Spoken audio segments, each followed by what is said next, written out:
നിസ നിസ നിസ നിസ ഹാ എന്തൊക്കെ കാണുന്നുണ്ടോ എല്ലാം സുനിച്ചേട്ടന് വേണ്ടിയിട്ട്. സുനിച്ചേട്ടൻ ഇതെല്ലാം കാണുന്നുണ്ടോ എന്തോ ദൈവത്തിനറിയാം. എന്തായാലും സുനിച്ചേട്ടാ ഓൾ ദ ബെസ്റ്റ്. ഇത്രയും നല്ലൊരു ഭാര്യയായിരുന്നു നിങ്ങൾക്ക് ഉണ്ടായിരുന്നത്, നിങ്ങളത് മറക്കരുത്. ഇനിയിപ്പോ പറയാം എൻ്റെ മക്കൾക്ക് വേണ്ടിയിട്ടും എൻ്റെ അച്ഛന് വേണ്ടിയിട്ടും ആ വീടിന് വേണ്ടിയിട്ടുമാണ് ഞാൻ ഇതെല്ലാം ചെയ്യുന്നതെന്ന് പറയും. എൻ്റെ പൊന്നടാവ് ഇങ്ങനെയൊന്നും പറയരുത് മേലാൽ എനിക്കട്ടെ.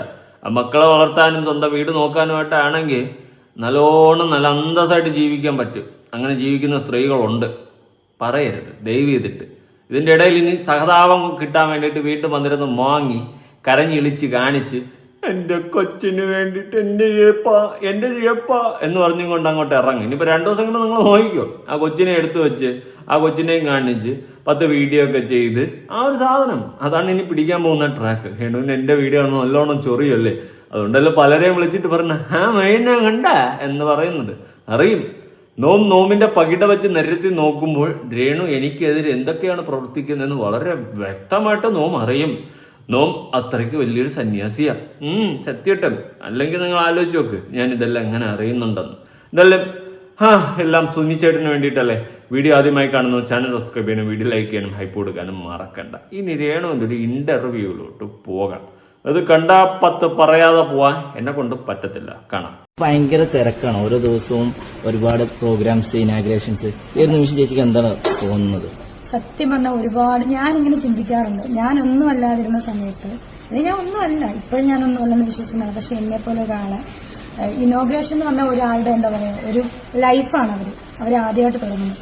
ഞാൻ ഒരു 10 12 സ്ഥാപനമെങ്കിലും ഞാനിപ്പം ഒരു 2, 3, 4, 5 മാസം കൊണ്ട് ഇനോഗ്രേഷൻ ഉണ്ട്. അത് നല്ല രീതിയിൽ നടക്കുന്നുണ്ടെന്ന് അറിഞ്ഞതിൽ എനിക്ക് ഒരുപാട് സന്തോഷം. രേണു സുധി ഇനാഗ്രേഷൻ ചെയ്ത സ്ഥാപനങ്ങളുടെ ലിസ്റ്റ് എടുക്കുക. ഇപ്പോൾ ആ സ്ഥാപനത്തിന്റെ എന്തെങ്കിലും രേഖ അവിടെ ഉണ്ടോ എന്ന് ഒന്ന് അന്വേഷിക്കുക. എനിക്ക് തോന്നുന്നില്ല, മിക്കവാറും കൂത്തുവാളെടുത്ത് കാണും ഓണർ. അല്ലാണ്ട് എന്ത് ചെയ്യാ, ഇവള് വന്ന് ഉദ്ഘാടനം ചെയ്തെന്ന് പറഞ്ഞുകൊണ്ട് മൊത്തം കുത്തുവാളെടുത്തിരിക്കുന്നതായിരിക്കും അവസ്ഥ. കേട്ടോ ചുമ്മാ പറഞ്ഞേട്ടാ. രേണു ഉദ്ഘാടനം ചെയ്ത് കഴിഞ്ഞാൽ വച്ചടി കയറ്റും എന്നാണ് പറയുന്നത്. ഇതൊന്നും പോരാഞ്ഞിട്ട് ഏതോ ഒരു 10 രൂപ കല്ല് വെച്ച മോതിരം കൊടുത്ത് പറ്റിച്ചതിന് ദുബായിൽ ഷെയ്ഖ് എനിക്ക് തന്ന് 2, 3, 4 ലക്ഷം രൂപയുടെ ഡയമണ്ട് മോതിരം ഒന്ന്. ഇപ്പൊ ഡയമണ്ടൊക്കെ നല്ല വിലക്കുറവിന് കിട്ടും. 10, 30,000, 40,000 രൂപ കൊടുക്കുമ്പോൾ ഡയമണ്ട് റിങ്ങൊക്കെ കിട്ടും. അതിന് പോയിട്ട് 2, 3 ലക്ഷം രൂപയുടെ ഷെയ്ഖ് അത്രയും ലക്ഷം രൂപയുടെ മോതിരം തന്നെങ്കിൽ അത് എന്ത് പാടേ? ഇനാഗ്രേഷൻ എന്നെ പോയത്. ഇനാഗ്രേഷന് പോയി കഴിഞ്ഞാൽ ഇത്രയും വിലപിടിപ്പുള്ള മോതിരമൊക്കെ തരുമോ ഷെയ്ഖ്? അത് അബ്ദുള്ളയാ ഒന്നും പറയുന്നില്ല. ഷെയ്ഖ് അത് വിട്. അപ്പൊ നമ്മുടെ ഷെയ്ഖ് കൊടുത്ത ഒരു മോതിരത്തിന്റെ കഥയൊക്കെ റണാസുന പറയുന്നുണ്ടായിരുന്നു. അത് ഞാനിന്ന് ഓർത്ത് വന്നപ്പോൾ ഇടയിൽ കൂടി കയറി പറഞ്ഞതാണ്. ഷെയ്ഖ് എല്ലാം ഒരു ഷെയ്ഖ് മയം. എനിക്കിഷ്ടം കരിക്കൻ ഷെയ്ക്കാണ് കേട്ടാ. കരിക്കൻ ഷെയ്ക്കിൽ എല്ലാം കുടിക്കും. ചോക്ലേറ്റ്, സ്ട്രോബെറി, പിസ്ത എല്ലാ ഷെയ്ക്കും നോമും കുടിക്കും. ഞാൻ ആരെയും ദ്രോഹിക്കുന്നില്ല. എന്താ പറയാ, നിങ്ങളെപ്പോലെ തന്നെ ഒരു മനുഷ്യനാണ് ഞാൻ. എനിക്കും എന്താ പറയാ എല്ലാ എന്താ പറയാ സങ്കടങ്ങളും ദുഃഖങ്ങളും സന്തോഷങ്ങളും എല്ലാ ഫീലിങ്സും ഉള്ളൊരു വ്യക്തിയാണ് ഞാൻ. ഒരു ഭർത്താവ് മരിച്ചെന്ന് പറഞ്ഞ് എനിക്ക് അത് ചെയ്യാൻ പറ്റത്തില്ല, ഇത് ചെയ്യാൻ പറ്റില്ല, അത് ഇടാൻ പറ്റത്തില്ല, അവനോട് മിണ്ടാൻ പറ്റത്തില്ല, അങ്ങനെയൊന്നും ആരും വിലക്കിയിട്ടില്ല. അപ്പം എന്നെ സ്നേഹിക്കുന്നവരുടെ അടുത്ത് എനിക്ക് സന്തോഷം മാത്രം. എന്നും ആ സ്നേഹം നിലനിൽക്കണമെന്നും ആഗ്രഹിക്കുന്നു. ഭർത്താവ് മരിച്ചോണ്ട് നീ വീട്ടിൽ കയറി അടയിരുന്ന് 10 മുട്ട എടുത്ത് വെച്ച് വിരിയിക്കാൻ ആരും പറഞ്ഞില്ല. ഉള്ള കാര്യം പറയാലോ, അമ്മച്ചിയാണ്, അങ്ങനെ ആരും പറഞ്ഞിട്ടില്ല. പക്ഷെ നീ ആദ്യം പറഞ്ഞ സ്റ്റേറ്റ്മെന്റ് ഏത് സ്റ്റേറ്റ്മെന്റ് ഒന്നുകൂടെ നേരെ പറ. ഞാൻ ആരെയും ദ്രോഹിക്കുന്നില്ല. അത് അന്ത സ്റ്റേറ്റ്മെന്റ് സെറ്റേ ആവാതെ. നീ ആരെയും ദ്രോഹിക്കുന്നേ ഇല്ല. നീ എത്ര ലക്ഷക്കണക്കിന് കോടിക്കണക്കിന് മലയാളികളെയാണ് ദ്രോഹിച്ചുകൊണ്ടിരിക്കുന്നതെന്നുള്ള വല്ല ചിന്തയും നിനക്കുണ്ടാ? നിന്റെ ഈ കോപ്പിലെ വീഡിയോ കാണുന്ന ഇപ്പൊ ഇൻസ്റ്റാഗ്രാമും ഫേസ്ബുക്കും യൂട്യൂബും തുറക്കാൻ പറ്റാത്ത അവസ്ഥയായി. നീ അവിടെ ഉദ്ഘാടനത്തിന് പോകുന്നു, ഇവിടെ ഉദ്ഘാടനത്തിന് പോകുന്നു, സകലമാന ഓൺലൈൻ മീഡിയാസിനെ വിളിച്ചു കൂട്ടുന്നു. അവന്മാരെല്ലാം വന്ന് വീഡിയോ എടുക്കുന്നു. പല ചാനലിൽ സെയിം വീഡിയോ തന്നെ പല പൊസിഷനിൽ വീഴുന്നു. ഇതെല്ലാം നമ്മുടെ ഫീഡിൽ വന്ന് വീഴുന്നുണ്ട്. അത് നീ ആദ്യം മനസ്സിലാക്കണം. അപ്പൊ നീ ദ്രോഹിക്കുന്നില്ല എന്ന് പറയുന്നത് ഒട്ടുമേ ശരിയല്ല. നിന്റെ ഈ കോണത്തിലെ വീഡിയോകളെല്ലാം നാട്ടുകാരെ കാണിച്ച് നമ്മുടെ ഫീഡിൽ കൊണ്ട് വരുത്തി നീ നമ്മളെയാണ് ദ്രോഹിച്ചുകൊണ്ടിരിക്കുന്നത് ഓരോ ദിവസവും. അല്ലെ നമ്മുടെ ഫീഡിൽ വരാതെ നീ പ്രൈവറ്റ് ആയിട്ട് വീഡിയോ ഇട്ട് ഒറ്റയ്ക്കിരുന്ന് കാണാതെ. അപ്പൊ പിന്നെ പ്രശ്നമില്ലല്ലോ. ഇത് നമ്മുടെ ഫീഡിൽ വരുന്നതുകൊണ്ടല്ലേ നമ്മളെ നീ ദ്രോഹിക്കുന്നത്. എന്നിട്ട് ദ്രോഹിക്കുന്നില്ല പോലെ വെച്ച് കള്ളി ഒന്നും പറയുന്നില്ല. ഒരു പ്രമുഖനായിട്ടൊരു വ്ളോഗർ ഇട്ട ഒരു വീഡിയോ ഉണ്ട്. കിച്ചു കഞ്ചാവ് വലിക്കുന്ന ഒരു വ്യക്തിയാണ്, മദ്യപിക്കുന്ന ഒരു വ്യക്തിയാണ്, തന്തേനെ പോലെ പിഴച്ചു നടക്കണം അങ്ങനെ പറഞ്ഞ ഒരാൾ ഭയങ്കര മോശമായ എന്റെ വീട്ടിൽ ആരെങ്കിലും ആയിരിക്കും, ആ പറഞ്ഞവന്റെ വീട്ടിൽ ആരെങ്കിലും ആയിരിക്കും. എന്റെ വീട്ടിൽ അങ്ങനെ ചെയ്യുന്നു, എന്റെ മകനും അങ്ങനെ ചെയ്യുന്നു. അതിനകത്ത് ഞാൻ കംപ്ലീറ്റ് ചെയ്തട്ടെ. അതിൻ്റെ അടുത്ത് പറഞ്ഞത് തന്തേനെ പോലെ മോശമായിട്ടാണ് നടക്കുന്നത് എന്ന് പറഞ്ഞു. അപ്പൊ അത് മറ്റുള്ളവർക്ക് ചേച്ചീനെ അതുപോലെ തന്നെ സുചേട്ടനെ ഇഷ്ടപ്പെടുന്ന ആൾക്കാർ ഒരുപാട് പേരുണ്ട്. അപ്പൊ അവർക്കൊന്ന് വ്യക്തമാക്കാനായിട്ടൊന്ന് ക്ലിയർ ചെയ്ത് പറയാൻ പറ്റും. ഞാൻ പറഞ്ഞത് ഈ പറഞ്ഞവന്റെ വീട്ടിലായിരിക്കും അത് ചെയ്യുന്നത്. എന്റെ വീട്ടിൽ എന്തായാലും എന്റെ മകൻ അങ്ങനെ ചെയ്യുന്നതായിട്ട് എനിക്ക് അറിയത്തില്ല. അതുപോലെ കംപ്ലീറ്റ് സുധിച്ചേട്ടൻ മരിച്ചു പോയതല്ലേ. ഇത് ഞാൻ പറയട്ടെ, ജീവനോടെ ഉള്ള ഒരാളുടെ കാര്യം പറയുന്നതാണ് മരിച്ചു പോയത്. അതെന്തിനാണ് അത് എടുത്തിടുന്നത് എന്നാണ് എന്റെ കാര്യം പറഞ്ഞോട്ടെ. ഞാൻ ജീവനോടുണ്ട്. ഞാനൊരു സമയത്ത് ഒരു ദിവസം മരിച്ചു പോയാൽ പിന്നെ അതെന്താണ് ഈ എന്താ പറയാ, പിന്നെ തോണ്ടി ശവകുടീരം തോണ്ടി എന്തിനാണ്? അതെ, പിന്നെ എന്തിനാണ്? ചെയ്തു വെച്ച കാര്യങ്ങൾ നാട്ടുകാർ കുത്തിപ്പൊക്കി അങ്ങോട്ട് എടുത്തിട്ട് അടിക്കും. പിന്നെ എന്തിനാണെന്ന് പറഞ്ഞിട്ട് കാര്യമില്ല. CJ റോയ് എന്ന് പറയുന്ന ഒരു വ്യക്തി മരിച്ചിട്ടുണ്ടായിരുന്നു. ആ വ്യക്തി മരിക്കുന്നത് വരെ ആരും അറിഞ്ഞില്ല. അങ്ങേരെ ഉടായ്പകൾ. അതിനുശേഷം എല്ലാം വലിച്ചീര് 4 വാക്കിട്ട് അടിച്ചൊട്ടിച്ച് തേച്ചൊട്ടിച്ചങ്ങ് വിട്ടുകൊടുത്ത്. അതുപോലെയൊക്കെ തന്നെയാണ്. പിന്നെ സുധി എന്ന് പറയുന്ന വ്യക്തിയുടെ പൂർവ്വകാല ചരിത്രം എങ്ങനെയാണ് മരണത്തിന് ശേഷം പുറത്തു വന്നതെന്ന് ചോദിച്ചു കഴിഞ്ഞാൽ ഞാൻ ചൂണ്ടിക്കാണിക്കും. നീ ഒറ്റ ഒരുത്തി കാരണമാണ്. നീ കാണിച്ചു കൂട്ടിയിട്ടുള്ള ഓരോ കോപ്രായങ്ങളെ തുടർന്നിട്ടാണ് സുധി എന്ന് പറയുന്ന വ്യക്തി എക്സ്പോസ് ആയിട്ടുള്ള. മനസ്സിലായ? നിന്റെ കോപ്രായങ്ങളെ തുടർന്ന് നിന്റെ ഉടായ്പകളെ പൊളിച്ചെടുക്കാൻ വേണ്ടിയിട്ട് അവസാനം സുധി എന്ന് പറയുന്ന വ്യക്തിയുടെ ചരിത്രം കൂടി കുത്തിപ്പൊക്കി അടിച്ച് നാട്ടുകാരെ കാണിച്ച് ബോധ്യപ്പെടുത്തേണ്ട ഒരു അവസ്ഥ ബാക്കിയുള്ളവർക്ക് വന്നു. അത് നീ വരുത്തിച്ചു. അതുകൊണ്ട് തന്നെയാണ് ഞാൻ ഉറപ്പിച്ച് പറയുന്നത്, സുധി എന്ന് പറയുന്ന വ്യക്തി എക്സ്പോസ് ആയെങ്കിൽ അതിൽ ഏക കാരണം നീയാണ്. പിന്നെ നീ ഇങ്ങനെ വന്ന് ഈ കോപ്രായങ്ങളൊക്കെ കാട്ടിക്കൂട്ടി ഈ ലെവലിലെത്തിയതിന് ഏക കാരണം ഞാൻ എടുത്തു പറയും ലക്ഷ്മി നക്ഷത്രയാണ്. ഓർമ്മിപ്പിക്കില്ലേ പൊന്നെ. പിന്നെ നെക്സ്റ്റ് കിച്ചു ഗഞ്ച ഗസ്. അത് ഇവള് പറയുന്നുണ്ടല്ലോ, അത് മറ്റേ ഏതോ വ്ളോഗർ പറഞ്ഞെന്നാണ് പറയുന്നത്. ഞാനത് പറഞ്ഞിട്ടില്ല. അപ്പോൾ കുറേ പേര് ചിലപ്പോൾ എന്നെ വിചാരിക്കും ഞാനല്ല അത് പറഞ്ഞത്, വേറെ ആരാണ് പറഞ്ഞത്. ഞാൻ പറഞ്ഞ ആളുടെ പേരൊന്നും ഞാൻ പറയുന്നില്ല. ഓക്കെ, അതവിടെ നിൽക്കട്ടെ. അപ്പം കിച്ചുവും കൂട്ടുകാരും കൂടി എനിക്കെതിരെ ഒരു വീഡിയോ ഇടയ്ക്ക് ഇട്ടിട്ടുണ്ടായിരുന്നു. ആ വീഡിയോ ഇട്ട സമയത്ത് ഞാനൊരു റിപ്ലൈ വീഡിയോ കൊടുത്തിട്ട് കുറേ ക്വസ്റ്റ്യൻസ് അങ്ങോട്ട് പറഞ്ഞ് കുറേ കാര്യങ്ങൾ പറഞ്ഞപ്പോൾ കിച്ചുവിന് ഏതാണ്ട് കാര്യങ്ങൾ പിടിയിട്ട് ഇനി ചുമ്മാ എന്നെ ഇട്ട് ചൊറിഞ്ഞ് മാന്തി കഴിഞ്ഞ് കഴിഞ്ഞാൽ ഞാൻ വലിച്ചു കയറി എല്ലാം കൂടി എടുത്ത് 4 വാരി തറ ഒട്ടിക്കും എന്നുള്ളൊരു കാര്യം കിച്ചുവിന് മനസ്സിലായപ്പോൾ അവൻ നൈസായിട്ട് സ്കൂട്ടായി. നൈസായിട്ട് അവങ്ങ് മുങ്ങി എന്ന് തന്നെ പറയാം. അത് അവൻ്റെ മിടുക്ക്, അത് അവൻ്റെ ഒരു ക്വാളിറ്റി. നല്ല കാര്യമൊന്നും ഞാൻ പറയത്തുള്ളൂ. കാരണം എല്ലാവരുടെ ലൈഫിൽ അവരുടേതായ മിസ്റ്റേക്കുകൾ ഒരു പ്രായത്തിൽ ചിലപ്പോൾ ചെയ്ത് കൂട്ടും. പക്ഷെ അവൻ വന്നിരുന്നിട്ട് ഒരു മറ്റേടുത്ത് വർത്തമാനം പറഞ്ഞപ്പോൾ എനിക്ക് ഇറങ്ങി പൊള്ളി. അവൻ വീണ്ടും എന്നെ കയറി ചൊറിഞ്ഞിരുന്നത് ഞാൻ എല്ലാം കൂടി വലിച്ചെടുത്ത് പുറത്തിട്ടായിരുന്നു ഒരു പക്ഷെ. അതുകൊണ്ട് അവനത് മനസ്സിലായി, ബുദ്ധിപൂർവ്വം അവൻ നൈസായിട്ട് അങ്ങ് വലിഞ്ഞു. അതാണ് അതവിടെ സംഭവിച്ചിട്ടുള്ളൊരു കാര്യം. ഞാൻ ഒരിക്കലും കിച്ചുവിനെ കുറ്റപ്പെടുത്തി സംസാരിക്കാൻ മുന്നോട്ട് വന്നിട്ടില്ല. പക്ഷേ അവൻ എനിക്കെതിരായിട്ട് അടിച്ചപ്പോൾ, പ്രത്യേകിച്ച് അവൻ്റെ 2 വാണ കൂട്ടുകാരന്മാർ അവന്മാരെ ഓക്കെ, അങ്ങനെ അതെല്ലാം കൂടി കണ്ടപ്പോൾ എനിക്ക് അത്യാവശ്യം പൊള്ളി വന്നപ്പോൾ ഞാൻ എന്തൊക്കെയോ വിളിച്ച് പറഞ്ഞിട്ടുണ്ടായിരുന്നു. അത് കറക്റ്റ് കാര്യങ്ങളാണ്. എനിക്ക് എല്ലാ സത്യങ്ങളും A to Z അറിഞ്ഞു വെച്ചും കൊണ്ട് തെളിവ് സഹിതം കയ്യിൽ വെച്ചും കൊണ്ടാണ് ഞാനൊന്ന് സംസാരിച്ചത്. ഞാൻ പിന്നെ വേണ്ട വെച്ച് പിള്ളേരല്ലേ പോട്ട് എന്ന് പറഞ്ഞ് വിട്ടതാണ്. എനിക്ക് വേണമെങ്കിൽ ആ റിപ്ലൈ വീഡിയോയിൽ തന്നെ എല്ലാം എടുത്ത് അടിച്ച് തെളിവ് സഹിതം വോയിസ് അട്ടൊക്കെ എടുത്ത് മൊത്തത്തിൽ അടിച്ച് നാറാണത്താക്കിയിട്ട് എനിക്ക് പോകാനാണ്. പക്ഷെ ഞാൻ ചെയ്തില്ല. ഇവളെ പോലെ അവന്മാരെ നശിച്ച് തൊലഞ്ഞ് പോവാതിരിക്കാൻ വേണ്ടിയിട്ടാണ്. കൊച്ചു പിള്ളേരല്ലേ എന്ന് പറഞ്ഞാണ് ഞാൻ വിട്ടത് കേട്ടോ. അതുകൊണ്ട് ഇനിയിപ്പോൾ കിച്ചുവിനെ പറ്റിയിട്ട് രേണുവിൻ്റെ അടുത്ത് ചോദിക്കുമ്പോൾ രേണു ഇരുന്നങ്ങ് വിളിപ്പിക്കും. നീയും കിച്ചുവും തമ്മിലുള്ള പ്രശ്നങ്ങൾ അടക്കം നമുക്കറിയാം. അതുകൊണ്ട് കൂടുതൽ ഗുണയടിക്കാതിരിക്കുന്നതായിരിക്കും നിന്റെ ആരോഗ്യത്തിന് നല്ലത് കേട്ടോ രേണു. വീണ്ടും വീണ്ടും കള്ളങ്ങൾ പറഞ്ഞ് കള്ളത്തനങ്ങൾ പറഞ്ഞ് മെനഞ്ഞ് കൂട്ടുമ്പോഴാണ് നമ്മളെപ്പോലുള്ളവന്മാർ സത്യങ്ങൾ പുറത്തു കൊണ്ടുവരുന്നത്. അപ്പം പറയും അയ്യോ അയ്യോ അയ്യോ എന്നിരുന്ന് ഗുണയടിക്കാൻ നിൽക്കരുത്. ചുമ്മാ നിനക്ക് വീണ്ടും പോവാം രേണു ഏറൽ. അതുപോലെ വേറൊരു സംഭവമാണ്, നേരത്തെ പല പ്രാവശ്യം ചോദിച്ചിട്ട് കാര്യമാണ്, കിച്ചുവും രേണുവും തമ്മിൽ പല പ്രശ്നങ്ങളുണ്ട്, അവര് ഉടക്കിലാണ് കാര്യങ്ങൾ. അതിനെക്കുറിച്ച് ചേച്ചിക്ക് എന്താണ് മറ്റൊരു പിന്നെ ഒരു സാധാരണ അമ്മയും മക്കളുമാണെങ്കിൽ സൗന്ദര്യ പണക്കെങ്കിലും ഉണ്ടാവും ഇല്ലയോ? നിങ്ങളൊക്കെ നമ്മൾക്ക് എന്റെ അമ്മയോട് ഞാൻ ഇടയ്ക്കൊക്കെ പിണങ്ങിയിരിക്കും. ഞങ്ങൾ തമ്മിൽ സൗന്ദര്യ പണക്കം പോലും ഇല്ല. പിന്നെ എവിടെയാ പണക്കം? അതിന് സൗന്ദര്യ പണക്കം വരാൻ വേണ്ടി പിണങ്ങണ്ടേ? പിണങ്ങുന്ന ചരിത്രമൊക്കെ രേണുവിന് കേൾക്കണോ? പിണങ്ങിയ ചരിത്രങ്ങളൊക്കെ രേണുവിന് കേൾക്കണോ? രേണു അറിയണോ? ഞാൻ അറിയിക്കണോ? മിണ്ടാതിരിക്കുന്നല്ലേ രേണു നല്ലത്. ഓൺലൈൻ മീഡിയാസ് ഇങ്ങനത്തെ ചോദ്യങ്ങൾ ചോദിക്കുമ്പോൾ, അല്ലെങ്കിൽ നിങ്ങൾ നേരത്തെ പറഞ്ഞ് പ്ലാൻ ചെയ്ത് ചോദിപ്പിക്കുമ്പോൾ ഒന്ന് ആലോചിക്കുക. ഇമാതിരി പച്ച കള്ളം വിളിച്ച് പറയുമ്പോൾ നമ്മളെ പോലുള്ളവന്മാർ സത്യം അറിഞ്ഞിരിക്കണവന്മാർ എടുത്തങ്ങ് അടിച്ച് പൊട്ടിക്കും. അത് പുറത്ത് വരാതിരുത്തേണ്ടത് നിന്റെ മിടുക്കാണ്. കിച്ചു നിന്നെ ഇപ്പോൾ കൊടുക്കുകയാണ് ഇവിടെ രേണു ചെയ്യുന്നത്. ഈ ഓൺലൈൻ മീഡിയാസിനെ കൊണ്ട് എത്രയോ കാലങ്ങൾക്ക് മുന്നേ കഴിഞ്ഞു പോയ അന്നത്തെ ആ ഒരു വിഷയം ഇപ്പോ രേണുസുതി ഓൺലൈൻ മീഡിയാസിനെ കൊണ്ട് ചോദിപ്പിക്കുകയാണ് ഇവിടെ ചെയ്യുന്നത്. ഇത് ചോദിപ്പിച്ച് ഇതിനൊരു കോൺട്രവേഴ്സി ആക്കി ഇതിനങ്ങോട്ടും ഇങ്ങോട്ടും എക്സ്പ്ലനേഷൻ ഇട്ട് കളിക്കാനുള്ള രേണുവിന്റെ നല്ല ഒന്നാം തരം നാടകമാണ്. കിച്ചു നിന്നെ ഇതിൽ പെടുത്തുകയാണ് ഇവള്. അത് നീ ആദ്യം മനസ്സിലാക്കുക. ഈ ഓൺലൈൻ മീഡിയാസിനെ കൊണ്ട് ഇവൾ ചോദിപ്പിക്കുന്ന ചോദ്യങ്ങളാണ്. അതും നീ മനസ്സിലാക്കുക. ഇത്രയും ദിവസം കഴിഞ്ഞു, ഇത്രയും കാലം കഴിഞ്ഞു. കുറെ നാളുകൾക്ക് മുന്നാണ് ഞാനും കിച്ചും തമ്മിൽ അന്ന് ആ ഒരു ഇതൊക്കെ ഉണ്ടായി. അതിനുശേഷം ഡാനി സത്യം വന്ന് വീഡിയോ ഇട്ടത്, അങ്ങനത്തെ കുറെ വിഷയങ്ങളുണ്ടായിരുന്നു. എന്നിട്ട് ഇപ്പൊ ഈ സമയത്ത് വന്നിട്ട് രേണു ഇത് കുത്തി പൊക്കിപ്പിച്ചിട്ടുണ്ടെങ്കിൽ അവൾക്ക് അതിൻ്റെ ഇടയിൽ കൂടി റീച്ച് ഉണ്ടാക്കാനും നിന്നെ ചെളിവാരി അടിക്കാനുള്ള അവസരം അവൾ മുതലാക്കുന്നു എന്നാണ് ഞാൻ മനസ്സിലാക്കുന്നത്. നീ ഒരു പൊട്ടണ പോലെ ഇരുന്നും കൊണ്ട് എല്ലാം കേട്ടോണ്ടിരുന്നിട്ട് ഷൊണ്ണയെ പോലെ ഇരുന്ന് കഴിഞ്ഞാൽ നിനക്ക് തന്നെയാണ് ആപത്ത്. ഞാൻ അന്ന് ഇതുപോലെ ഒരു ഡയലോഗ് അടിച്ചപ്പോഴാണ് നിനക്കും നിന്റെ കൂട്ടുകാരന്മാർക്കും കൂടി കയറി പൊട്ടിയിട്ട് നീയൊക്കെ രംഗത്ത് വന്നത്. എന്നിട്ട് ഞാൻ അതിനൊരു റിപ്ലൈ വീഡിയോ ഇട്ടപ്പോൾ പിന്നെ ഒരുത്തനെ കാണാനില്ല. അത് നിന്റെയൊക്കെ നല്ല കാലമെന്നേ ഞാൻ പറയത്തുള്ളൂ. ഉള്ള കാര്യം പറയാമല്ലോ, ചുമ്മാ എന്നെ കൊണ്ട് വാ തുറപ്പിക്കരുത്. എന്തായാലും നിന്നെയൊക്കെ പോലുള്ള ചീഞ്ഞ ബാക്ക്ഗ്രൗണ്ട് ഹിസ്റ്ററി ഒന്നും എനിക്കില്ലാത്തതുകൊണ്ട് ഞാൻ സേഫാണ് കേട്ടോ.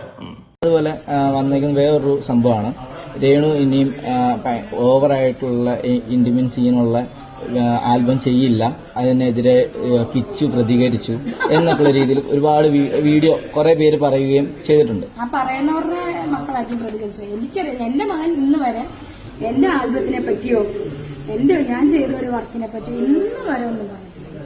ഒരു പ്രാവശ്യം ഒരു ഷോർട്ട് ഫിലിം കണ്ടിട്ട് അവന് മനസ്സിലാകുന്നില്ല. എന്നോട് ചമ്മ അതിന്റെ കഥയൊന്നും പറഞ്ഞു. അമ്മേനെ ആരൊക്കെ അതിനകത്ത് പ്രേമിച്ചത്, അമ്മ അങ്ങോട്ട് പ്രേമിച്ചാണ് ഇങ്ങോട്ട് കഥ സ്റ്റോറി അത് ഞാൻ പറഞ്ഞു കൊടുത്തു. അതല്ലാതെ ഞാൻ ഇനി ഇന്റിമസി സീൻ ഉണ്ടെങ്കിൽ എനിക്ക് കംഫോർട്ടബിൾ ആണെങ്കിൽ ഇനിയും രേണുസുതി അഭിനയിക്കും. എനിക്ക് കംഫോർട്ടബിൾ ആയിട്ടുള്ള സീനാണെങ്കിൽ രേണുസുതി അഭിനയിക്കും. അമ്മേ പൂമുഖത്തേക്ക് ഒരു ബ്ലാങ്ക് എന്ന് നാട്ടുകാർ പറയും. അത് പറയിപ്പിക്കാതിരിക്കുക. അപ്പൊ രേണു പറയുന്നതെന്ന് വെച്ച് കഴിഞ്ഞാൽ, അമ്മേ രേണു അമ്മേ എനിക്ക് കഥ മനസ്സിലായില്ല, ഒന്ന് പറഞ്ഞു തരൂ എന്ന് കിച്ചു പറഞ്ഞതാണ്. പിന്നെ നിന്റെ ഈ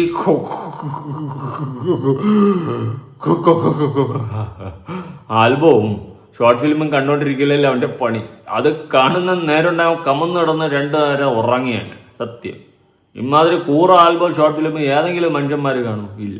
പിന്നെ ഞാൻ ചിലപ്പോൾ ഇരുന്ന് സ്കിപ്പ് അടിച്ച് നോക്കും, എന്തിന് കണ്ടന്റും ഇല്ലാതെ ഇന്ന് കിട്ടുമോ നോക്കാൻ. അല്ലാണ്ട് ഈ കൂറ ആൽബം കൂറ ഷോർട്ട് ഫിലിം ഏതെങ്കിലും ബോധമുള്ള മനുഷ്യന്മാർ കാണും? ഇല്ല, ജീവിതത്തിൽ കാണൂല. അങ്ങനെ ഒരിക്കൽ ഒരുത്തം കണ്ടു കഴിഞ്ഞാൽ അവൻ തീർന്നു. അതേ ഞാൻ പറയത്തുള്ളൂ. പിന്നെ കിച്ചു അവൻ വന്നിരുന്ന് നിന്റെ ആൽബങ്ങൾ കാണും, ഷോർട്ട് ഫിലിമുകൾ കാണുമെന്ന്. പിന്നെ കണ്ടിട്ട് മറ്റേ പ്രശംസിക്കാൻ പറ്റിയ സീനുകളെല്ലാം അടിച്ച് ഉണ്ടാക്കി വയ്ക്കുന്നത്. ഇതെല്ലാം കണ്ടിട്ട് വാവ് അമേസിങ് എന്ന് വിളിച്ച് പറയാനുള്ള സീനുകളല്ലേ ക്രിയേറ്റ് വയ്ക്കുന്നത്. ഉളുപ്പുണ്ടോ? അറിയാനില്ലെന്ന് വെറുതെ ചോദിച്ചത് എൻ്റെ ഒരു മനസ്സമാധാനത്തിന്. കോപ്പ്. അപ്പത്തേക്ക് നെഗറ്റീവ് ആയിട്ടുള്ള വീഡിയോസ് ചെയ്യുന്ന ആൾക്കാർ ചേച്ചിക്ക് പരാതി കൊടുത്തൂടെ? എന്തിനാണ് അങ്ങനെ പരാതി കൊടുക്കുന്നത്? പരാതി കൊടുത്തിട്ട് എന്താ പ്രയോജനം? എന്റെ ദേഹത്ത്, ഞാൻ പണ്ട് പറയുന്ന പോലെ എന്റെ ദേഹത്ത് വന്ന് അടിച്ചു കഴിഞ്ഞാൽ അതെനിക്ക് വേദനയുണ്ട്. ഇവരെവിടെ പോയി ചിലക്കട്ടെ, അവർക്ക് ഉപജീവന മാർഗം അതായിരിക്കും. എന്നെ 2 തെറി പറയുക, 2-3 നല്ല റീച്ച് കിട്ടുക, അതായിരിക്കും അവരുടെ ഉപജീവന മാർഗം. എന്തിനാ പരാതി കൊടുക്കുന്നത്? എന്നെ തെറി പറയുമ്പോൾ അവർക്ക് റീച്ച് കിട്ടുന്ന ഉപജീവന മാർഗമാണ്. മറ്റാണ് മാടാണ് കോടാണ് തേങ്ങയാണ് കൊലയാണ് തൊല്ലിയാണെന്ന് പറയുന്നുണ്ടല്ലോ. അങ്ങനെയാണെങ്കിൽ എന്തിനാണ്ട് രേണു എന്റെ പേരിൽ കൊണ്ടന്ന് കേസ് കൊടുത്തത്? എന്റെ ക്വസ്റ്റ്യൻ അതാണ്. അതുപോലെ ഇപ്പോഴും എന്റെ വീഡിയോ പലർക്കും അയച്ചു കൊടുത്തിട്ട് എന്റെ പൊന്ന അണ്ണ എനിക്ക് അങ്ങേക്കെതിരെ വീഡിയോ ചെയ്തിരിക്കുകയാണ് എന്നൊരു സാധനം പറയുന്നുണ്ടെങ്കിൽ ഞാൻ കൂടുതലൊന്നും പറയണ്ടല്ലോ രേണു. ചെക്ക് വയ്ക്കുമോ? അല്ലെങ്കിൽ ഞാൻ പറയുന്ന കള്ളാണെന്ന് പറ, ഞാൻ തെളിയിച്ചു തരാം. ഓയിസ് കേൾക്കണോ? അയ്യോ, രേണു മിണ്ടൂല. ആ കേസ് രേണു മിണ്ടൂല. കാരണം രേണുവിനറിയാം രേണു അത് പോയി ആരോടാണ് പറഞ്ഞത്, എപ്പോഴാണ് പറഞ്ഞത്, എന്നാണ് പറഞ്ഞതെന്ന്, എവിടെയാണ് വെച്ച് പറഞ്ഞതെന്ന് എല്ലാം രേണുവിനറിയാം. അതുകൊണ്ട് രേണു മിണ്ടത്തില്ല കേട്ടാ. അതവിടെ തന്നെ ഇരുന്നോ, ഇരിക്കുന്നതായിരിക്കും നല്ലത്. കേസ് കൊടുക്കാത്ത മോള് അച്ചിട്ടോ ചക്കിടുവാവേ ചുങ്കിടുവാവേ ചിച്ചിടുവാവേ വവേ നിന്നുമകൾ സമ്മാനം. അതുപോലെ ഇപ്പം ഒരു യൂട്യൂബിൽ ഒരാൾ റിയാക്ട് ചെയ്തിരിക്കുന്ന വീഡിയോ ആണ്, രേണുവിന്റെ UK കാരൻ കാമുവിന്റെ ഭാര്യ രംഗത്ത്. എനിക്ക് UK കാരനുമില്ല കാമുവിനുമില്ല, ഭാര്യ രംഗത്ത് വരുന്നുണ്ട്. അല്ല, അങ്ങനെ ഒരു വ്യക്തി, ഒരു സ്ത്രീ ഒരു വീഡിയോ ഇട്ടിരുന്നു. എനിക്കറിയില്ല. അപ്പൊ ഈ പറയുന്നവർക്ക് UK കാരൻ, എനിക്ക് അങ്ങനെ ഒരു UK-യിലാണെന്ന് ആര് പറഞ്ഞു? കാമുകൻ. എനിക്ക് കാമുകനുണ്ടെന്ന് ഞാൻ കൺഫേം പറഞ്ഞു. അവരോട് പറഞ്ഞിട്ടുണ്ടോ? ഈ പറഞ്ഞവരോട് ഞാൻ പറഞ്ഞിട്ടുണ്ടോ? എനിക്ക് കാമുകനും ഇല്ല. UK കാമുകന്റെ ഭാര്യയും രംഗത്ത് വന്നിട്ടില്ല. ഒരുത്തരും രംഗത്ത് വന്നിട്ടില്ല. ഇങ്ങനെ പ്ലീസ് അങ്ങനെ പറയരുത്. ഏതെങ്കിലും ഒരു കാമുകൻ രേണുവിന് വേണം. കാരണം ആ കാമുകൻ വന്ന് നിന്നെ കെട്ടിയാൽ മാത്രമേ ഈ സുനിച്ചേട്ടന്റെ പേരെടുത്ത് മാറ്റിയിട്ട് ആ ഫോട്ടോയും പ്രൊഫൈലിൽ നിന്ന് മാറ്റുമ്പം സ്പഷ്ട സഭാഷ്. പിന്നെ അങ്ങേര് പേരും പറഞ്ഞുകൊണ്ടിരുന്ന് കച്ചവടം നടത്തൂലല്ലോ. അത് വെച്ച് കുറെ ആയി, മതി കേട്ടോ. അതുകൊണ്ട് എത്രയും പെട്ടെന്ന് നീ ഒരു കല്യാണം കഴിച്ച് കാണണം എന്നാണ് ഈ അനിയന്റെ ആഗ്രഹം. ഉള്ള ആഗ്രഹം സത്യമായിട്ട് അമ്മച്ചിയാണ് മനസ്സിൽ തൊട്ട് പറഞ്ഞതാ. ഇപ്പൊ ഒരുപാട് ഇനാഗ്രേഷൻ കിട്ടാൻ കാരണം ഇപ്പൊ ശരീരം കാണിച്ച് എക്സ്പോസ് ചെയ്തിട്ടുള്ള ഡ്രസ് ഇട്ടിട്ടാണ് രേണുസുതി വരുന്നത്. എന്നാ കാണാനാണ് ഈ ശരീരത്തില്? അല്ല, അങ്ങനെ ഒരുപാട് പേര് പറയുന്നുണ്ട്. ഞാൻ പറയട്ടെ, ഞാന് നെഗറ്റീവ് കമന്റ്സ് നോക്കി ഞാൻ റിപ്ലൈ എന്റെ 2 പിള്ളേരെ നോക്കാൻ ഏൽപ്പിച്ചിട്ടുണ്ട്. റിപ്ലൈ കൊടുക്കാൻ. ഇപ്പൊ ഞാൻ അവരോട് പറഞ്ഞു, ഇനി ഒരു നെഗറ്റീവ് കമന്റ്സും നോക്കണ്ട. കാരണം ഇവര് ഓരോ നെഗറ്റീവ് കമന്റ്സ് ഇടുമ്പോഴും ഞാൻ അത് ചവിട്ടി കയറുന്നതല്ലാതെ ഞാൻ താഴെ കിടക്കുന്നില്ല. ഓരോ ആൾക്കാർ എന്നെ വിളിച്ചുകൊണ്ടിരിക്കണം, ഓരോ വർക്കുകൾ വന്നുകൊണ്ടിരിക്കുകയാണ് അല്ലേ. ആൽബം ആണേലും ഇനോഗ്രേഷൻ ആണെങ്കിലും എനിക്കത് സന്തോഷമാണ്. ഞാൻ ദൈവത്തെ മനസ്സിൽ പ്രാർത്ഥിച്ചുകൊണ്ടാണ് ഞാൻ ഓരോ ഇനോഗ്രേഷൻ ആണെങ്കിലും ഓരോ കാര്യങ്ങളും ചെയ്യുന്നത്. അപ്പൊ അതിന്റെ അനുഗ്രഹം എനിക്കുണ്ടാവും. പിന്നെ മറ്റുള്ളവർ അവർക്ക് ഇങ്ങനെ നെഗറ്റീവ് കമന്റ്സ് ഇട്ട് തളർത്താനേ പറ്റത്തുള്ളൂ. അങ്ങനെയാണെങ്കിൽ ഞാൻ പണ്ടേ ഇത് തീർന്ന് ഞാൻ വീട്ടിൽ ഇരിക്കത്തില്ല. അല്ല, നിനക്ക് ഇനാഗുറേഷന് വിളിക്കുന്ന കുറെ തലയ്ക്കകളും ബോധമില്ലാത്ത കുറെ ടീംസ്, അത് വിട്, അതവിടെ മാറ്റി നിർത്ത്. പിന്നെ ആക്ടിങ്, അങ്ങനെ ഡേറ്റ് ഇല്ല, അത്രയ്ക്ക് ആക്ടിങ് എന്നാണ് പറയുന്നത്. എന്തോന്ന് ആക്ടിങ്? കുറെ കോണത്തിൽ ആൽബം, കുറെ കോണത്തിൽ ഷോർട്ട് ഫിലിം പറയുന്നത് കേട്ട് കഴിഞ്ഞാൽ ബാഹുബലി 3 അനുഷ്കയെ മാറ്റി അല്ലെങ്കിൽ തമന്നെ മാറ്റിയിട്ട് അവിടെ കയറും. അനുഷ്ക കയറണോ തമന്ന കയറണോ എന്നുള്ള കൺഫ്യൂഷനിൽ നിൽക്കുന്നത് പോലെയാണ് പറയുന്ന പറച്ചിൽ കേട്ടാ തോന്നുന്നത്. അവള് പണ്ട് ഇല്ലെന്നറിയാം, എന്നാലും എൻ്റെ ഒരു സമാനത്തിന് ചോദിച്ചതാണ്. ഇനി ബാഹുബലി കഴിഞ്ഞിട്ട് വേണം അടുത്ത ദൃശ്യത്തിൽ കയറിയിട്ട് മോഹൻലാലിന്റെ മോളായിട്ട് കയറാനുള്ള പ്ലാനിലാണ് നിൽക്കുന്നത്. ഇഷ്ടം എന്നെ കൊണ്ടൊന്ന് പറയിപ്പിക്കരുത്. ഇപ്പം സോഷ്യൽ മീഡിയയിൽ ഏറ്റവും കൂടുതൽ ചർച്ച ചെയ്യുന്ന 2 കാര്യങ്ങൾ, ഒന്ന് രേണുസുതിയുടെ വിവാദവും അതുപോലെ തന്നെ ബീഫ് കഴിക്കുന്നതിനെ കുറിച്ച് വിവാദമാണ്. അതുകൊണ്ട് ചോദിക്കണം, ചേച്ചി ബീഫ് കഴിക്കാറുണ്ടോ? ഇല്ല, അതിന്റെ ഗ്രേവി മാത്രം. കരളില്ലേ, ദൈവം അടുത്ത വിവാദമുണ്ട്. അതിന്റെ കരളില്ലേ, അത് മാത്രം. അത് സോഫ്റ്റ് അല്ലേ, ബീഫിന്റെ കൂടെ കരള് കിട്ടത്തില്ലേ, ആ കരള് മാത്രം കഴിക്കും. ബീഫ് കഴിക്കാറില്ല. അതിനേക്കാളും സോഫ്റ്റാണ് ചാണകം, പശുവിന്റെ ചാണകം. അത് കുറച്ച് പുരട്ടി തിന്നും. ബീഫിനേക്കാളും കരളിനേക്കാളും തൊലിയേക്കാളും സോഫ്റ്റാണ് ചാണകം. ബെസ്റ്റ്, നിനക്കതാണ് നല്ലത്. ഇതുപോലെ ഞാൻ കഴിഞ്ഞ പ്രാവശ്യം ചേച്ചി കണ്ടപ്പോൾ ഒരു ക്വസ്റ്റ്യൻ ചോദിച്ചു. ചേച്ചി ഇങ്ങനെ ഓരോ ദിവസങ്ങളിൽ ഓരോ പേരുകളാണ് വരുന്നത്. അന്ന് പല്ലി മാറി, അതിനുശേഷം നിക്കർ വിധവ വന്നു, അതിനുശേഷം ഇപ്പൊ വന്നേക്കുന്നതാണ് മലയാളികളുടെ തമന്ന. ചേച്ചി കഴിഞ്ഞ ദിവസം ഒരു ഇനാഗ്രേഷന് പോയപ്പോഴത്തേക്ക് മലയാളികളുടെ തമന്ന, പാവങ്ങളുടെ തമന്ന, മലയാളികളുടെ അല്ല, പാവങ്ങളുടെ തമന്ന. സന്തോഷമേ ഉള്ളൂ. എനിക്ക് തമന്ന മാമിനെ ഭയങ്കര ഇഷ്ടമാണ് പണ്ട് തൊട്ടേ. അത് പിന്നെ ആരാ ഇതൊക്കെ പടച്ചു വിടുന്നേ? പാവങ്ങളുടെ തമന്ന. ഏത് പാവങ്ങൾ? പാവങ്ങളുടെ തമന്ന. Nice, good night. ചേരുന്നത് നിക്കർ വിധവ ചേരുവായിരുന്നു. കൊള്ളാം, നല്ല പേരാണ്, ആർക്കും കിട്ടൂല. 916 പേരാണ് നിക്കർ വിധവ. വാവ്, ഇതുപോലത്തെ പേര് സ്വപ്നങ്ങളിൽ മാത്രം. വാവ്, അതാണ് ചേരുന്ന പേര്. രേണു, നിനക്കതാ പറ്റിയത്.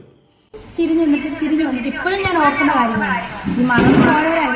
ഈ മറന്നു പോയവരോടാണ് ഞാൻ ഓർക്കുന്നത്. ചേട്ടൻ പോയതിന്റെ അന്നത്തെ ദിവസമായിരുന്നു. അപ്പൊ ആള് തിരിഞ്ഞു വന്നിട്ട് എന്റെ നെറ്റിൽ വരുമ്പോൾ വന്നിട്ട് പറഞ്ഞു, വാവുട്ട പപ്പ എന്നെ ഹോസ്പിറ്റലിൽ അഡ്മിറ്റായിട്ട് പപ്പ നമുക്ക് ഓപ്പറേഷൻ ചെയ്തു, നീ എനിക്ക് തിരിച്ചു വരച്ചു തരാമെന്ന് പ്രാർത്ഥിച്ചു. അങ്ങനെ ചെയ്തിട്ടാണ് ആളെ പോയത്. അപ്പം അന്ന് തൊട്ടുള്ള ഈ എല്ലാ കാര്യങ്ങളും ജീവിതത്തിൽ ആദ്യമായിട്ട് ഞാൻ ശ്വാസിൽ വെച്ചാണ് സിദ്ധിച്ചെന്ന മോനെ കാണുന്നത്. ലൈഫിൽ ആദ്യമായിട്ട് 2016 ആ സമയത്താണ് ഞാൻ ആദ്യമായിട്ട് അദ്ദേഹത്തെ കാണുന്നത്. അപ്പൊ ആ സമയത്ത് അന്ന് തൊട്ട് ആളും കിച്ചും ഏത് ഷർട്ടായിട്ടെന്നും ശ്വാസിൽ ഞാൻ താഴെ വന്നപ്പോഴത്തേനും ശ്വാസ് നമ്മുടെ എറണാകുളം, ഞാൻ ആ ലിഫ്റ്റിന്റെ അവിടെ താഴെ വന്നപ്പോൾ ആള് വന്ന് അന്ന് കണ്ട ആ മുഖവും ലാസ്റ്റ് അതുവരെയുള്ള എല്ലാ കാര്യങ്ങളും എനിക്ക് ഓർമ്മ.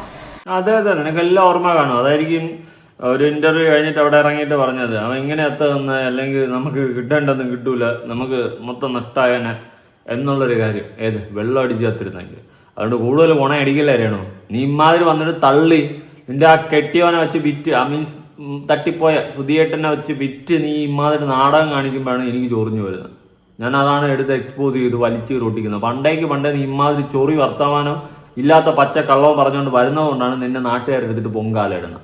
മനസ്സിലായോ? കുറെ ഓൺലൈൻ മീഡിയ ഉണ്ട്, ഇവളും ഉണ്ട്, എല്ലാം കണക്കാണ്. Day 1 items. പിന്നൊരു കാര്യമുണ്ട്, സുധിച്ചേട്ടൻ എന്ന് മരിച്ചു ആ തലേന്ന് എന്നെ ലാസ്റ്റ് നോക്കിയ ആ നോട്ടം തൊട്ട് ഇന്ന് ഈ നിമിഷം വരെ 3 വർഷമാകുന്നു, 3 വർഷമാകുന്നു. ഇന്ന് ഈ നിമിഷം വരെയുള്ള ഓരോ കാര്യങ്ങളും പിന്നെ അദ്ദേഹം ലാസ്റ്റ് എന്നെ നോക്കിയിട്ട് പോയി അലമാരിയുടെ അവിടെ നിന്നിട്ട് ഞാൻ ഉറങ്ങുമായിരുന്നു. ഞാനത് ഒന്നും കൂടെ റിപ്പീറ്റ് ചെയ്യണം. ഞാൻ രാവിലെ കണ്ണ് തെളിച്ചപ്പോൾ സുധിച്ചേട്ടൻ ഒരുങ്ങി നിൽക്കുക പോകാൻ. ലാസ്റ്റ് പ്രോഗ്രാമിന് പോയപ്പം ക്രോസ് ബാഗൊക്കെ ഇട്ട് ഒരുങ്ങി നിൽക്കുക. എന്നെ ഇങ്ങനെ കുറെ നേരം സൂക്ഷിച്ച് നോക്കി നിൽക്കുക. അങ്ങനെ നോട്ടം പതിവില്ല, ആള് പോവാന്ന് പറഞ്ഞ് പോവാ. അല്ലെങ്കിൽ അപ്പൊ ഞാൻ ചോദിച്ചാൽ എന്താ നേരത്തെ അപ്പം പറഞ്ഞ പോലത്തെ സമയം ഇത്രയും ലേറ്റായി, നീ നോക്കെന്ന് പറഞ്ഞപ്പോൾ ഞാൻ നോക്കിയപ്പോഴാണ് 7 മണി കണ്ടാണ്. അപ്പം ആളെ നോക്കിയപ്പോഴത്തേനും ആളെന്നെ കുറെ നേരം ഇങ്ങനെ നോക്കി നിന്നു. അപ്പം ഞാൻ എന്താ ഒന്നുമില്ല ഞാൻ പോവാന്ന് പറഞ്ഞപ്പം എന്നെ ഇങ്ങനെ ഞാനും കുഞ്ഞും കിടക്കുക, എന്നെ ഇങ്ങനെ തൊടാതെ ഇങ്ങനെ മാറി നിന്നിട്ട് കുഞ്ഞിനിങ്ങനെ കുറെ നേരം ഉമ്മ കൊടുത്തു. അപ്പൊ ഞാൻ അങ്ങോട്ട് പറഞ്ഞു സ്വിച്ചേട്ടനോട്, ഇതെന്തോ സ്വിച്ചേട്ടൻ നാളെ വെളുപ്പിനെ വരുന്നതല്ലേ, പിന്നെ നിങ്ങൾ എന്തിനാ ഇത്ര നേരം ഉമ്മ കൊടുത്തിട്ട് പോകാൻ പറഞ്ഞു, സമയം പോയില്ല. ഓ അണ്ണോ, നിന്നക്ക് ഉമ്മ തരാതെ കൊച്ചിന് മാത്രം ഉമ്മ കൊടുത്തതിന്റെ റീസൺ ഞാൻ പറയാതെ തന്നെ മനസ്സിലായല്ലോ. എന്റെ ഗതികേട് എന്നായിരിക്കും അങ്ങനെ ഉദ്ദേശിച്ചത്.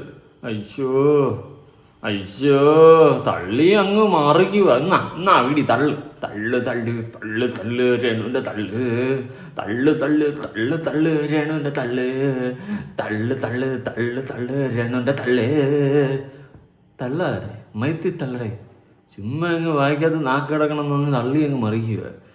മലന്നങ്ങ് വീഴ്. ഇപ്പൊ അന്തങ്ങളങ്ങ് വീഴും. അയ്യോ എന്റെ രേണു കൊച്ച് സുനിയേട്ടോ എന്ന് പറഞ്ഞ് അന്തങ്ങളങ്ങോട്ട് മറിഞ്ഞങ്ങ് വീഴും. അയ്യോ തള്ളലൊന്നും ഒരു കുറവില്ല. എങ്ങനെ സാധിക്കണം ഇതൊക്കെ? സുധിച്ചേട്ടന്റെ അനുഗ്രഹം കൊണ്ടായിരിക്കും ബിഗ് ബോസ് പോലത്തെ വലിയൊരു ഷോയിൽ വിളിച്ചതും അവിടെ ചെന്ന് നിങ്ങൾക്കെല്ലാം കാണാവുന്നതാണ്. ഞാൻ എന്റെ എന്ത് സ്വഭാവമാണ് നിങ്ങളെല്ലാം കണ്ടതാണ്. അവിടെ ചെന്ന് ഇത്രയും പ്രേക്ഷകർ ഇഷ്ടപ്പെടാനും ഇത്രയും പേര് കുറ്റം പറയുമ്പോഴും അതിലുപരി പ്രേക്ഷകർ ഇഷ്ടപ്പെടാനും ഓരോ അമ്മമാരും അനിയന്മാരും അനിയത്തിമാരും എല്ലാവരും ഇഷ്ടപ്പെടാനും എല്ലാം ആ ഒരു ഷോയിലൂടെ എനിക്ക് എല്ലാവർക്കും മനസ്സിലായി എന്റെ സ്വഭാവം. ആരിഷ്ടപ്പെട്ടതിന് ആ ഷോയിലൂടെ? ഇനി അതെല്ലാം പോട്ട് എന്നെയാണ് അവിടെ കീരവത്വം ഉണ്ടാക്കിയത്. ആ ഷോയ്ക്കകത്ത് ഗെയിം കളിച്ച ഇല്ല. ആകെ ചെയ്തത് 2 തത്തമ്മയും പിടിച്ച് എഴുതിയിട്ട് തത്തമ്മ കണ്ണു പോയാ എന്നിട്ട് ഒറ്റയ്ക്ക് ഇരുന്ന് എനിക്ക് പൊത്തുപോയി ബിപ്പോഷേ എന്റെ കിച്ചു എന്നെ ഇന്നപ്പാ എന്ന് പറഞ്ഞിരുന്ന് ഇത്രയും കാണാന്ന് വെട്ടി. ഇതല്ലാണ്ട് എന്നാ കണ്ടന്റാ നീ അവിടെ കൊടുത്തത്? തള്ളി അങ്ങ് മറിക്കുക. വായിക്കാത്ത നാക്ക് കിടക്കണമെന്ന് വെച്ച് ആ നാക്കിനൊരു സത്യസന്ധത കുറേ. എന്തോന്നുണ്ടായിരുന്നു? ചുമ്മാ തള്ളുക, മയത്തി തള്ളു, നടക്കിട്. ജീവിതം വഴിമുട്ടി നിന്നിട്ടും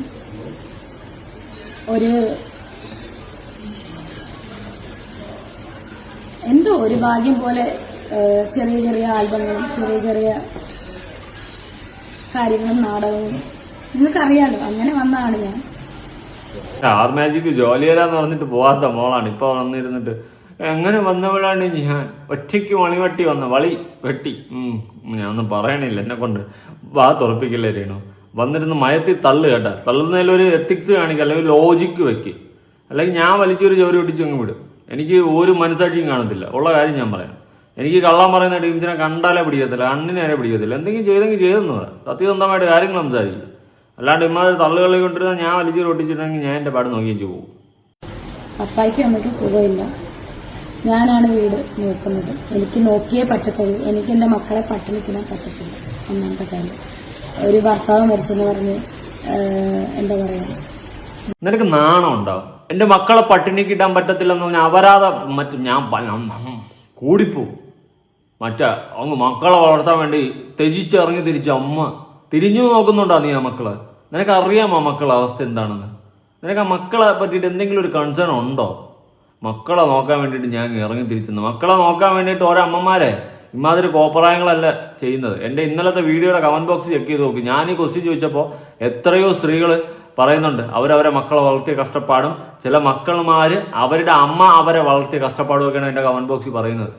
നീ ഇവിടെ മറ്റേ കോപ്രായങ്ങൾ കാണിച്ച് പേക്കൂത്തുകൾ കാണിച്ച് അപരാധങ്ങളും കാണിച്ച് നടന്നും കൊണ്ട് എൻ്റെ മക്കളെ വളർത്താൻ വേണ്ടിയിട്ടാണെന്ന് പറയുമ്പോൾ നാളെ അതേ സെയിം മക്കള് നിന്റെ ഈ ഒരു കോപ്രായങ്ങൾ കാരണം സമൂഹത്തിൽ ഇറങ്ങി നടക്കാൻ പറ്റാതെ അവർ തന്നെ നിന്നെ തള്ളി പറയുന്ന ഒരു കാലം ഉണ്ടാവും. പിന്നെ നീ മക്കൾക്ക് വേണ്ടിയിട്ടാണ് തൊലിക്കണമെന്ന് പറഞ്ഞു കഴിഞ്ഞാൽ അത് നമ്പിയിട്ട് അയ്യോ അമ്മ മനസ്സ് തങ്ക മനസ്സ് മുറ്റത്തെ തുളസിപ്പൂ കൊതിരു മനസ്സെന്ന് പറഞ്ഞിരുന്ന് കൈയടിക്കുക എന്നെ കിട്ടത്തില്ല. കുറെ അന്തങ്ങൾ ചിലപ്പം വരും കേട്ടോ. ഇത്തരം പറഞ്ഞില്ലേ പിന്നെ ഞാൻ വായിക്കാത്ത നാക്കിട്ടോണ്ട് നടന്നിട്ട് എന്തിന്. Okay ready. ചേച്ചി ഇപ്പം ഒരു പ്രാക്ടീസ് പോലും ഇല്ലാതെ ഒരു സ്ഥലത്ത് പോയിട്ട് കിടലും ഡാൻസ് കളിച്ചിട്ട് ഇപ്പൊ എത്തിയേക്കാം. ചേച്ചി നേരത്തെ തൊട്ട് ഡാൻസ് പ്രാക്ടീസ് ചെയ്തിട്ടുണ്ട് ഇല്ലേ? കുഞ്ഞിലെ തൊട്ട് ഡാൻസ് കളിക്കുന്ന ആളാണ് ഞാൻ. 1ാം ക്ലാസ് തൊട്ടേ കളിക്കുമായിരുന്നു. ഓക്കെ. ചുമ്മാ ഇങ്ങനെ സിനിമാറ്റിക് ഡാൻസ് ആരും പഠിപ്പിക്കണ്ട, ചുമ്മാ കളിക്കും. എന്തോന്ന് ഡാൻസ് ഇടേ തുള്ളി കളിക്കിട്ട കുഞ്ഞിപ്പുഴു തുള്ളി കളിക്കിട്ട കുഞ്ഞിപ്പുഴു എനിക്കും അറിയാം. പിന്നെ വയറും കാണിച്ചിന്ന് 2 തുള്ളക്കം തുള്ളാൻ ഏത് പട്ടിക്കും അറിയാം, ഏത് പട്ടി കുട്ടിക്കും അറിയാം കേട്ടാ. അതുകൊണ്ട് എന്തോ വലിയ മറ്റേ ഡാൻസ് ഒന്നും വിചാരിക്കരുത്. ചുമ്മാ നിന്നിട്ടതാ അലിൻ ജോസ് പെരേര ഈ സാധനമേ ഉള്ളൂ, അല്ലാണ്ട് ഡാൻസും കോപ്പൊന്നുമില്ല. തള്ളിയങ്ങ് മറിക്കുക, വന്ന് ഇരുന്ന് തള്ളുക. അയ്യോ അവന്മാരാണെങ്കിൽ ചൊറിയാൻ വേണ്ടി ചോദ്യങ്ങൾ ചോദിക്കുന്നു.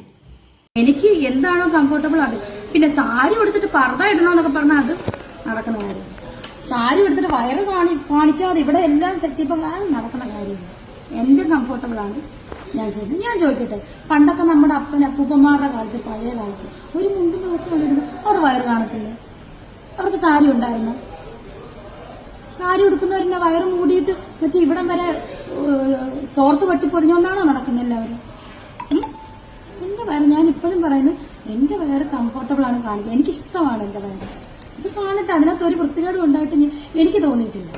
പണ്ടത്തെ അമ്മമ്മമാര് വയറ് കാണിച്ചൊരു കാലം ഉണ്ടായിരുന്നു, അതിന് മുന്നേ ഒരു കാലം ഉണ്ടായിരുന്നു, തുണി ഇല്ലാത്തൊരു കാലം. അങ്ങോട്ട് പോവേണ്ട. എന്നിട്ട് പറഞ്ഞാൽ മതി പണ്ടത്തെ എൻ്റെ പൂർവികർ തുണിയില്ലാതെയാണ് നടന്നത്, അതുകൊണ്ട് ഞാൻ എന്താ തുണിയില്ലാതെ നടക്കുകയാണ്. സൂപ്പർ. എടാ നീ വയറ് കാണിക്കാതിരിക്കും. എന്തിനാണ് നിന്റെ വയറ് നാട്ടുകാർക്ക് കാണിച്ചിട്ട് നീ കോപ്രായങ്ങൾ കാണിച്ചുകൊണ്ട് നടക്കുന്നത്? എന്നിട്ട് പറയും ഞാൻ മോഡലാണ്, എയർ ഹോസ്റ്റേഴ്സാണ്, പ്ലംബറാണ്, ഡോക്ടറാണ്, ഇലക്ട്രീഷ്യനാണ്, മോട്ടോർ ഡ്രൈവറാണ്, ആട്ടോ ഡ്രൈവറാണ്. അങ്ങ് തള്ളി മറിക്കിയിരുന്നു. ഇത് ഈ യൂണിവേഴ്സിന് ഒരു അവസാനം ഇല്ലേടേ. ഇതെന്തോന്നടേ, തലവേദന എടുക്കണം എനിക്ക്. കാരണം സുധിച്ചേട്ടന്റെ മരണത്തിന് ശേഷമാണ് രേണു സുധിക്ക് ഇത്രയും റീച്ച് വന്നതും കാര്യങ്ങളൊന്നും പറഞ്ഞ് പലരും വീഡിയോ ചെയ്യുന്നുണ്ട്. ഇതിനു മുമ്പ് രേണു വീഡിയോ ചെയ്തിട്ട് റീൽസ് ചെയ്തിട്ടുണ്ട്. ആ സമയത്തൊന്നും ആരും തിരിഞ്ഞു നോക്കിയിട്ടില്ല. സുധിച്ചേട്ടന്റെ മരണത്തിന് ശേഷം വൈറലാകുന്നു. അപ്പൊ ഇപ്പോഴാണെങ്കിൽ ഇനാഗ്രേഷനും മറ്റു സംഭവങ്ങളും കാണിക്കാൻ വേണ്ടിയാണ് അറ്റവും മൂലയില്ലാത്ത തുണി ഇട്ടുകൊണ്ട് വരുന്നത്. ഇന്ന് വരെ ഞാൻ അറ്റവും നൂലും ഇല്ലാത്ത തുണി ഇട്ടിട്ടുണ്ടോ? ഇന്ന് വരെ ഇട്ടിട്ടുണ്ടോ? ഈ പറയുന്നത് കാണിച്ചു തരട്ടേന്നേ. അറ്റവും നൂലും ഇല്ലാത്ത തുണി ഇന്ന് നൂലില്ലാതെ പറഞ്ഞപ്പോ ഇന്ന് പാവാടവള്ളി എന്തോ ഡാൻസ് കളിച്ചപ്പോ കണ്ടെന്ന് തോന്നുന്നു. അതിന് വലിയ ഇനി വിവാദമാകും കേട്ടോ. പാവാടവള്ളി കണ്ടെന്ന് എനിക്കൊന്നും വിഷയമല്ല. പാവാട ഇടുന്നൊരു പാവാടവള്ളി കാണും. എന്നിട്ടാലും അത് വള്ളി കണ്ട എന്താന്ന് വിഷയം? ഇടുന്നോണ്ടല്ലേ കാണുന്നത്, ഇടാതിരിക്കുന്നില്ലല്ലോ. അപ്പം പിന്നെ എന്താ പറയാ, ഞാൻ ഇടുന്ന എല്ലാം എന്റെ ശരീരത്തിനനുസരിച്ചുള്ള, നിങ്ങൾക്കൊക്കെ നേരിട്ട് തന്നെ കാണുന്നവർക്കറിയാം ഞാൻ ഈ ക്യാമറയിലോ മൊബൈലോ ടിവിയിലോ കാണുന്ന ആളല്ല. നിങ്ങൾക്ക് എല്ലാവർക്കും അറിയാലോ. ആളല്ല. അപ്പൊ എനിക്ക് ചേരുന്ന ഡ്രസ്സുകളാണ് ഞാൻ ഇടാറുള്ളത്. അതെ അതെ, എല്ലാം നിനക്ക് ചേരുന്ന ഡ്രസ്സാണ്. ഇനി ഞാനൊന്നും പറയുന്നില്ലടേ. ഞാൻ പറഞ്ഞു കഴിഞ്ഞാൽ പറയും ഓ നിനക്ക് വേറെ പണിയൊന്നും ഇല്ലാടാന്ന്, പണിയെടുത്ത് ജീവിക്കാതാന്ന്. എടാ ഈ എടുക്കുന്ന പണിയുടെ 7 പണി നിനക്കൊക്കെ എടുക്കാൻ പറ്റില്ല. അത് വിട്, പോട്ട്. അതല്ല നമ്മുടെ ഇവിടുത്തെ വിഷയം. നിനക്ക് കുറച്ചെങ്കിലും ഒരു കൺസേൺ നിന്റെ മക്കളെടുത്തുണ്ടെങ്കിൽ ഇമാതിരി കോപ്പറായങ്ങളും പേക്കൂത്തുകളും കാണിച്ചുകൊണ്ട് നടക്കൂല. ആ മക്കൾക്ക് വേണ്ടിയിട്ട് ജീവിക്കുന്ന ഒരു അമ്മ ആയിരുന്നെങ്കിൽ, മക്കളെ വളർത്താൻ വേണ്ടിയിട്ട് ഞാനൊന്നും പറയുന്നില്ല. ഞാൻ പറഞ്ഞു കഴിഞ്ഞാൽ തെറിയായിക്കൂടെ? എന്തിന് വെറുതെ എന്റെ ഭാഗം കൂടി ചീഞ്ഞളിഞ്ഞ് നാട്ടിച്ചെടുക്കുന്നത്? സുധിച്ചേട്ടന്റെ ഭാര്യയാണ് എന്ന് പറഞ്ഞിട്ട് രേണു പലരുടെയും കൂടെ പല രീതിയിലും പോകുന്നുണ്ട്. ദുബായിൽ പോകുന്നത് പോലും അതിനുവേണ്ടിയാണെന്നാണ് പറഞ്ഞത്. ഞാനൊരു കാര്യം ചോദിച്ചു, ദുബായിൽ ഞാൻ പോകുന്നു. ഒരുപാട് ആർട്ടിസ്റ്റുകൾ പോകും. ഈ പറയുന്നവരൊക്കെ ദുബായ് അമേരിക്കയിലൊക്കെ പോകുന്നത് ആരെങ്കിലും അറിയുന്നുണ്ടോ? ഞാൻ എയർപോർട്ടിൽ നിന്ന് ഇറങ്ങുമ്പോ തൊട്ട് നിങ്ങളൊക്കെ തന്നെയല്ലേ വരുന്നത്. ഓക്കെ ശരി. ഇനി ദുബായിൽ ചെന്ന് ഞാൻ പ്രമോഷൻ ചെയ്തു, ബഹ്റൈൻ ചെന്നിട്ട് പ്രമോഷൻ ചെയ്തു, ഷാർജയിൽ പോയിട്ട് പ്രമോഷൻ ചെയ്തു. ഇതെല്ലാം അവിടുത്തെ ആ മാനേജർമാര് വീഡിയോസ് എല്ലാം മീഡിയാസിലും നിങ്ങൾക്കും കിട്ടുന്നില്ലേ വീഡിയോസ്? അവിടെ എന്താ ഞാൻ ചെയ്യുന്നത് നിങ്ങൾക്ക് എല്ലാവർക്കും അറിയാവുന്ന കാര്യമല്ലേ? അപ്പൊ പിന്നെ അതിനകത്ത് എന്താണ് ഉത്തരം? ഞാൻ എവിടെ പോയാലും അതെല്ലായിടത്തും ഞാൻ എവിടെ പോയാലും ഒന്ന് ഉറങ്ങുന്നോളം വരെ ഞാൻ സ്റ്റാറ്റസ് ഇടുന്ന വ്യക്തി. നിങ്ങൾക്കൊക്കെ എന്റെ വാട്സ്ആപ്പ് നമ്പർ ഉണ്ടെങ്കിൽ നിങ്ങൾക്കറിയാം. 2 മണിക്ക് വീട്ടിലെത്തി, ഇന്നോടത്ത് പോകുന്നു, അവിടെ പോകുന്നു, ഇവിടെ എത്തി, സ്റ്റാറ്റസ് ഇന്ന് ഞാൻ ഇടുന്ന ആളല്ലേ? അതെ, നാം കാണുന്നു സ്റ്റാറ്റസ്. അതിരിക്കട്ടെ. അല്ലെങ്കിൽ വേണ്ട, ഞാനായിട്ട് ഒന്നും കുത്തിപ്പൊക്കുന്നില്ല. ആരെങ്കിലുമൊക്കെ ആയിട്ട് കുത്തിപ്പൊക്കി പുറത്ത് വരുമ്പോൾ ഞാനായിട്ട് പറയാം. വെയിറ്റ് ചെയ്യും കേട്ടാ. ദുബായ് അല്ലേ? ഇനി വേറെ ഒരുത്തി വന്നിട്ട് എന്തൊക്കെയോ കൊണയടിച്ചിട്ട് പോകുന്നുണ്ട്. ഞാനിങ്ങനെ കണ്ണും തള്ളിയിരിക്കുകയായിരുന്നു. നോക്കി നോക്കാം. എന്റെ വീഡിയോ കാണുന്ന ആൾക്കാരോട് എനിക്ക് ഒരു കാര്യം മാത്രമേ പറയാനുള്ളൂ. കുറെ ദിവസമായിട്ട് എന്റെ കമന്റ് ബോക്സിലും എനിക്ക് മെസ്സേജും ആയിട്ട് രേണുവായിട്ട് അടിച്ചു പിരിഞ്ഞോ, തെറ്റിപ്പിരിഞ്ഞോ, ഭയങ്കര പ്രശ്നങ്ങളാണ്. നിങ്ങൾക്ക് എന്താണ് അറിയേണ്ടത്? എപ്പോഴും ഒരാളെ കൂടെ നടക്കണമെന്നുണ്ടോ? എപ്പോഴും രേണുസുതിന്റെ കൂടെ ഞാൻ നടക്കണമെന്നുണ്ടോ? എനിക്ക് എന്റേതായിട്ടുള്ള തിരക്കുണ്ട്, ചേച്ചിക്ക് ചേച്ചിന്റെ തിരക്കുണ്ട്. ഒരു ഷൂട്ട് വരുമ്പോ മാത്രമേ ഞങ്ങൾ ഒരുമിക്കുന്നേ, അല്ലാണ്ട് ഫുൾ ടൈം ഞാൻ ചേച്ചിന്റെ പറയുകയല്ല, ചേച്ചി എന്റെ പറയുകയല്ല. പിന്നെ അടിച്ചു പിരിഞ്ഞ് പിന്നെ ചേച്ചീനെ കൊണ്ട് എന്റെ അടുത്ത് കുറ്റം പറയാ, എന്നെ കുറിച്ച് ചേച്ചിന്റെ അടുത്ത് കുറ്റം പറയാ, അതിന് നിർത്തിയേക്ക് കേട്ടോ. എന്ത് പറഞ്ഞിട്ട് ഒരു കാര്യമില്ല. പിന്നെ നിങ്ങൾക്കൊക്കെ എന്താ വേണ്ടത്? അറിയാൻ പാടില്ലാത്തോണ്ട് ചോദിക്കാം. ഇനി എന്റെ കമന്റ് ബോക്സിൽ വന്ന് അടിച്ചു പിരിഞ്ഞു തെറ്റിപ്പിരിഞ്ഞു എന്ന് പറഞ്ഞ് ഒരു മെസ്സേജ് അയക്കരുത്. മെസ്സേജ് അയച്ചാൽ ഇനി എന്റെ സ്വഭാവം ഇങ്ങനെ ആയിരിക്കില്ല. ഓക്കെ? പുലിക്കുട്ടിയാവാൻ നോക്കിയതായിരിക്കും, പണിക്കുട്ടിയായിപ്പോയി. പണിക്കുട്ടി.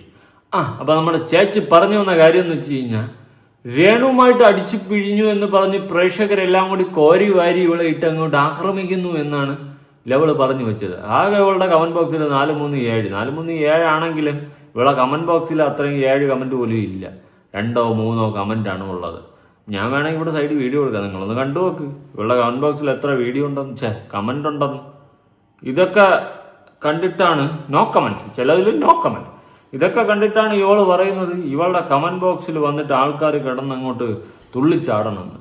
ആകെ 1-2 കമന്റും പിന്നെ ചില വീഡിയോയിൽ കമന്റേ ഇല്ല. ഇവക്കൊന്നും ബോധമില്ലേ, ചുമ്മാ വന്നിരുന്നങ്ങ് തള്ളി മറിയുവാണ്. ഇതിന്റെ താഴെ രേണു പോയി കമന്റ് ചെയ്തിട്ടുണ്ട്, തീ ഇട്ട് കൊടുത്തിട്ടുണ്ട്. ഇതൊക്കെ കാണാനും കേൾക്കാനും സംസാരിക്കാനും കുറെ വാണക്കുട്ടികളുണ്ടല്ലോ എന്നാണ് ഞാൻ ആലോചിക്കുന്നത്. ഇതിനെയൊക്കെ സപ്പോർട്ട് ചെയ്യാൻ വേറെ കുറെ എണ്ണം. എൻ്റെ പൊന്നടാവേ, എനിക്കൊന്നും പറയാനില്ല. ഇതൊക്കെ കണ്ടിട്ട് നിങ്ങൾക്ക് എന്താണ് പറയാനുള്ള അഭിപ്രായം താഴെ കമന്റ്. ഞാൻ പോണു കേട്ടോ. ഞാൻ ഇനി രേണുവിൻ്റെ വീഡിയോ ചെയ്യണോടെ മടുത്തടേ. സത്യമുള്ള കാര്യം പറയാം, ഞാൻ മടുത്ത് പണ്ടാറ് തുടങ്ങി. എന്തായാലും നിങ്ങൾ പറ, കേട്ടിട്ട് നമുക്ക് തീരുമാനിക്കാം. പുതിയൊരു വീഡിയോ ഇടണം. ബൈ.